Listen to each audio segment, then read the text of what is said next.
আজকে পৌষ সংক্রান্তি উপলক্ষে সমগ্র আমার পান্ডুয়া তথা জেলা বাংলা এবং সারা ভারতবর্ষের মানুষকে জানাই পৌষ সংক্রান্তির প্রীতি শুভেচ্ছা, অভিনন্দন ও ভালোবাসা সর্বধর্মের মানুষ। এই পৌষ সংক্রান্তি এত সুন্দর মানুষ আমাদের সাধারণ বাঙালিরা বলুন, বাঙালি বলুন, আমাদের হিন্দু সমাজ মানুষেরা পৌষ পৌষ সংক্রান্তি মানুষ দিনটা খুব ভালোভাবে পালন করি। অনেকে এই সময় যারা আছে আমাদের তপশিলি জাতি মাধ্যমে যারা রয়েছেন তারা হচ্ছে টুসু পুজো এরা খুব সুন্দর করে এই দিনকে। আবার বাঙালিদের হচ্ছে পরম প্রিয় এই পৌষ সংক্রান্তিতে পিঠে পায়েস পুলি নানা রকমের ধরনের জিনিস তৈরি করে মানুষেরা খায়। এই দিনটার জন্য সবাই অপেক্ষা করে পৌষ সংক্রান্তি। তার মধ্যে আমাদের বড় হচ্ছে বাংলার একটা গর্ব যে জায়গাটা হচ্ছে সেটা হচ্ছে গঙ্গাসাগর মেলা। গঙ্গাসাগর মেলা এত সুন্দর মেলা, লক্ষ লক্ষ মানুষের সমাগম হয়। এবং আমি আরও বিশেষ করে ধন্যবাদ জানাই আমাদের মাননীয় মুখ্যমন্ত্রী মমতা বন্দ্যোপাধ্যায়কে এবং আমাদের অভিষেক বন্দ্যোপাধ্যায় সর্বভারতীয় সম্পাদক সাংসদ, যে যারা আমাদের যে গঙ্গাসাগর মেলা এর আগে যখন যে সরকার ছিলেন বামফ্রন্ট সরকারে যে মানুষ লক্ষ লক্ষ মানুষ আসতো, তারা পরিকাঠামো পর্যন্ত কিছুই পেত না। আর আমাদের এই মাননীয় মুখ্যমন্ত্রী আসার পরে গঙ্গাসাগর মেলা এত সুন্দর করে দিয়েছে, তাদের বাসস্থান থেকে আরম্ভ করে তাদের যে থাকবার ব্যবস্থা, যোগাযোগ ব্যবস্থা এত সুন্দর করে দিয়েছে যে সাধুরা, ওখানকার সাধু সন্ন্যাসীরা যারা বিদেশ থেকে বাইরে থেকে এসেছেন বিভিন্ন জায়গা থেকে, তারা বলছেন মমতা বন্দ্যোপাধ্যায় এত সুন্দর যে মেলাটা করেছেন গঙ্গাসাগরে, যে আমরা কুম্ভ মেলায় গিয়ে অনেক মানুষ, হাজার হাজার মানুষ মারা গেছে, সেখানে পরিকাঠামো করতে পারেনি সেই রাজ্যের যে মুখ্যমন্ত্রী করতে পারেনি, কিন্তু আমাদের বাংলায় যিনি মাননীয় মুখ্যমন্ত্রী আছেন মমতা বন্দ্যোপাধ্যায় এত সুন্দর পরিকাঠামো করেছেন, এত আমাদের সুবন্দোবস্ত করেছেন। সাধুরাই বলছেন যে বাংলায় কেন তথা ভারতবর্ষে যিনি পরিকাঠামো সুন্দর ব্যবস্থা যিনি করতে পারেন তার নাম হচ্ছে মমতা বন্দ্যোপাধ্যায়। যেমনটি আগে জানা যেত কিংবা বলতেন যে সতীর্থ বারবার গঙ্গাসাগরে একবার, কারণ কি দুর্গম পথ, নদী নালা, পুকুর ডোবা পেরিয়ে কিন্তু অসুবিধা করে গঙ্গাসাগর যেতে। এখন বলা হচ্ছে যে সতীর্থ বারবার, এই সতীর্থ একবার গঙ্গাসাগর বারবার বলছে। আমি বললাম যে সেদিনকে মুখ্যমন্ত্রী তিনি তার সরকারি অনুষ্ঠানে গঙ্গাসাগরে গিয়ে যে একটা যোগাযোগের ব্যবস্থা, একটা ব্রিজের ব্যবস্থা তিনি শিলান্যাস করেছেন। আশা করি সামনে 1 বছর কি 2 বছরের মধ্যে সেটা হয়ে যাবে। তাই সারা পৃথিবীর মানুষ বা ওই জায়গায় যোগাযোগের মাধ্যমে আসতে পারবে। আগেকার দিনে দেখা যেত মাছ দিয়ে একটি ভেলা করে তারপরে কিন্তু ওই নদী পার করে যাওয়া হতো। এখন দেখা যায় ভেসেলে করে পার হচ্ছে সমস্ত যানবাহন সমেত। এই বিষয়ে কি? এটা হচ্ছে মমতা বন্দ্যোপাধ্যায়ের উন্নয়ন। মমতা বন্দ্যোপাধ্যায় দূরদর্শিতা যে আমরা আগে বিগত দিনে দেখেছি যে বিধানচন্দ্র রায়ের সময় বলা হতো what Bengal things today India things tomorrow, কিন্তু বিধানচন্দ্র রায়ের পরে যারা আসলে বামফ্রন্ট সরকার বাংলাটাকে পুরো তছনছ করে দিয়েছিল, না পরিকাঠামো, না কোনো ব্যবস্থা যোগাযোগের, সব দিক থেকে। কিন্তু আবার দেখুন 2011 সালে মমতা বন্দ্যোপাধ্যায় ক্ষমতায় আসার পরে, সরকারে আসার পরে তিনি আজকে জঙ্গলমহল বলুন, বেলপাহাড়ি বলুন, অবশ্য আপনার সুন্দরবনই বলুন, আপনার আমলাশোলি বলুন, পাহাড় থেকে সমতল সর্বত্রই মানুষের উন্নয়ন করেছে। ঝকঝকে রাস্তা, আলোর ব্যবস্থা, পানীয় জল, স্বাস্থ্য পরিষেবা সর্বত্রই মমতা বন্দ্যোপাধ্যায় করেছে।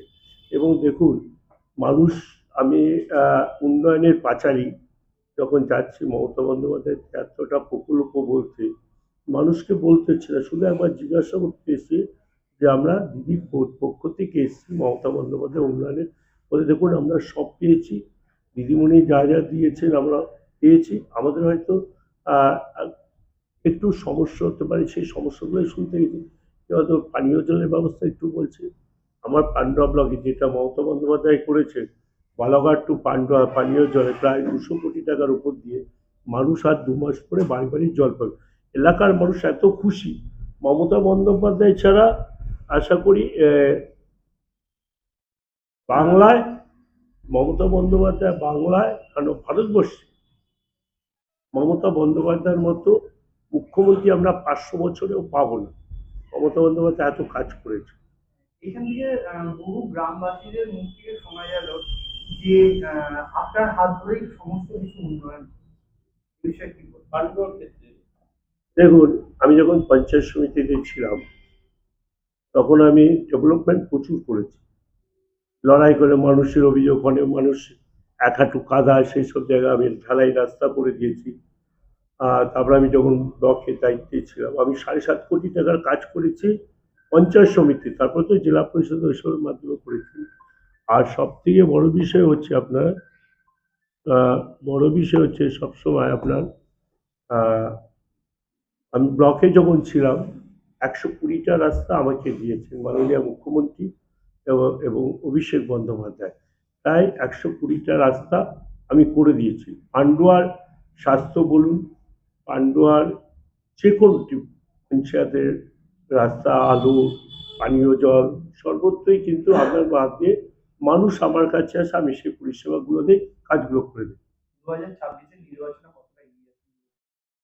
দেখুন, আমি প্রথমেও বলেছি আমি এবং বাংলার যত বিপ্লবী নেতা আছে বিজেপি তাদেরকেও বলেছি, সেলিমকেও বলেছি, সিপিএম এর সেলিমকেও বলেছি, দিলীপ ঘোষ বলুন, সুকান্ত বলুন, শুভেন্দু বলুন, ওদের যারা আছে মাতা শ্রমিক ভট্টাচার্য বলুন, আবার এটা বিজেপি আর সিপিএম এর সেলিম মোহাম্মদ বড় বড় কথা বলে, যারা বাংলাটাকে শেষ করে দিয়ে এখন মমতার বিরুদ্ধে বড় বড় কথা বলে, তাদেরকে আমি ওয়েলকাম জানিয়েছি পান্ডুয়া। তা আমার আর একটা কথা বলি, সিপিএম বিজেপি কংগ্রেস যদি এক হয়ে লড়াই করে পান্ডুয়া, ওরা তিনজনে মিলে একটা ক্যান্ডিডেট দেবে আর আমি একা লড়াই করব তৃণমূল কংগ্রেসের। আমি 70,000 ভোটে তাদের হারিয়ে দেবো, যেমন আর যজ্ঞ করে দেবো, এই ক্ষমতাটা আমার আছে। আমি মানুষের প্রচুর পরিষেবা দিই, প্রচুর। এবং 18 তারিখই প্রধানমন্ত্রী প্রধানমন্ত্রী আসেন, সেই বিষয়ে কি এই বলবেন? বিষয়ে মানুষের কাছে কিরকম সমাগম বা কিরকম ইচ্ছা আছে? মানুষের মধ্যে এক্সপেকটেশন কিরকম মানুষের কাছে গ্রহণযোগ্যতা? সে প্রধানমন্ত্রী আসবে, এখানে চিটিংবাজি বক্তব্য রাখতে আসবে, চিটিংবাজ। ভারতবর্ষের মধ্যে সব থেকে যদি গণ্ডমূর্খ প্রধানমন্ত্রী থাকে, মূর্খ প্রধানমন্ত্রী থাকে, তার নাম হচ্ছে নরেন্দ্র মোদী। নরেন্দ্র মোদীকে আমি প্রশ্ন করি, প্রধানমন্ত্রীকে, যে ভারতবর্ষে দেশ স্বাধীন হবার পর থেকে উনি মোদী মানে 2014 সালের আগে পর্যন্ত কটা ভারতবর্ষের প্রধানমন্ত্রী ছিলেন, নরেন্দ্র মোদী যদি বলতে পারে তাহলে আমি রাজনীতি করা ছেড়ে দেব। একটা ভারতবর্ষের প্রধানমন্ত্রী হচ্ছে একটা গণ্ডমূর্খ, যার দেশে যারা দেশ স্বাধীন করেছে, যারা সাহিত্যিক, যারা কবি, তাদের সম্বন্ধে জ্ঞান ধর্ম নেই। ভারতবর্ষে যে আমাদের সর্বধর্ম, ধরুন হিন্দু আছে, মুসলিম আছে, জৈন আছে, খ্রিস্টান আছে, আমাদের তো আদিবাসী আছে। যদি বলেন যে ভারতবর্ষের কতগুলো প্রধানমন্ত্রী বলতে পারবেন না, আমরা যদি বলি, আমাকে যদি প্রশ্ন করেন আমি সবকটা প্রধানমন্ত্রীর নাম বলে দিতে পারবো, কারণ আমরা সেই কালচার, আমাদের পেটে একটু হলেও বিদ্যের অক্ষর আছে। ও তো কলমের অক্ষর নেই, কলমটাই জাস্ট রেখেছে 5 লক্ষ টাকা দামের, গরিবের মানুষের মাথায় পা রেখে রক্ত চুষে কলমটা দেখানো, পা লিখতে কলম ভাঙে। এ হচ্ছে ভারতবর্ষের প্রধানমন্ত্রী। এরকম বঙ্কিমচন্দ্র চট্টোপাধ্যায়কে বলছে বঙ্কিমদা, সাহিত্য সম্রাট। বিদ্রোহী আপনার মাতঙ্গিনী হাজরাকে বলছে মাতাগিরি। এইসব নিয়ে হচ্ছে আমাদের চলতে হচ্ছে, এইসব নিয়ে এই প্রধানমন্ত্রী গণ্ডমূর্খ। এইখানে আসবে, চিটিংবাজি বক্তব্য রাখবে, দিদির বিরুদ্ধে বলবে, এই যে এসআইয়ের নাম করে মানুষকে খুন করলো, মেরে ফেললো, তারপর হচ্ছে আদানি আম্বানিকে বিক্রি করে দিয়েছে, 15 লক্ষ টাকা দেওয়ার কথা ছিল, 15 টাকা দেয়নি। গ্যাসের দাম কমানোর কথা ছিল, গ্যাসের দাম কমায়নি।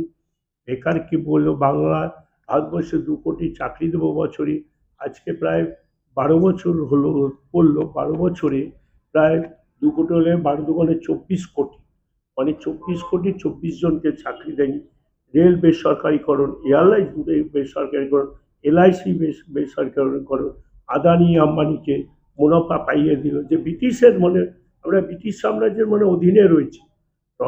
নরেন্দ্র মোদী যদি এখন বলতে হয়, বর্তমানে যিনি প্রধানমন্ত্রী আছে, দেখে মনে হচ্ছে ব্রিটিশের দালাল, ব্রিটিশ সাম্রাজ্যে আমরা ভারতবর্ষে আমরা দাসত্বগিরি করছি। আমরা নরেন্দ্র মোদী ব্রিটিশকে এনে টোটালটা বিক্রি করে দিচ্ছে, ট্রাম্পে আমেরিকাকে সব বিক্রি করে দিচ্ছে, বলুন রাশিয়া বলুন, জাপান বলুন, চীন বলুন, সব। আর ভোটের সময় আসলে নরেন্দ্র মোদী হিন্দু মুসলমানদের দাঙ্গা লাগিয়ে সেই দাঙ্গায় ভোট পরিক্রমা তারা শেষ করে, সেইখানে ভোট পরিক্রমা শেষ করে। সেখানে দেখা গেল এই যে আমরা পুলওয়ামা হিন্দুদের মেরে দিল, কোনো আন্দোলন নেই। আর একটা অপদার্থ কুলাঙ্গার প্রধানমন্ত্রী, যেরকম বলছে কুলাঙ্গার, বুঝতে পারবেন, কুলাঙ্গার প্রধানমন্ত্রী, কুলাঙ্গার, যে দেশ স্বাধীন হবার পরে দিল্লির মুখে কোনো প্রধানমন্ত্রী, যারা প্রাইম মিনিস্টার ছিলেন, প্রধানমন্ত্রী ছিলেন বা রাষ্ট্রপতি ছিলেন, দিল্লির লালকেল্লায় আজ পর্যন্ত বলা ভুল, 2014 ওরা ক্ষমতা আসার পরে RDX নিয়ে কেউ কারো ক্ষমতা হয়নি। RDX নিয়ে 300 কেজি RDX নিয়ে গাড়ি নিয়ে যাবে। এই কুলাঙ্গার, এই মূর্খ প্রধানমন্ত্রীর আমলে এইসব ঘটনাগুলো ঘটছে। কিন্তু 2026 পড়েছে, 2026-এ দেখুন এই সরকার থাকবে কিনা, কেন্দ্রীয় সরকার। আপনার নাম ও পরিচয়। সঞ্জয় ঘোষ, সাধারণ সম্পাদক। Thank you.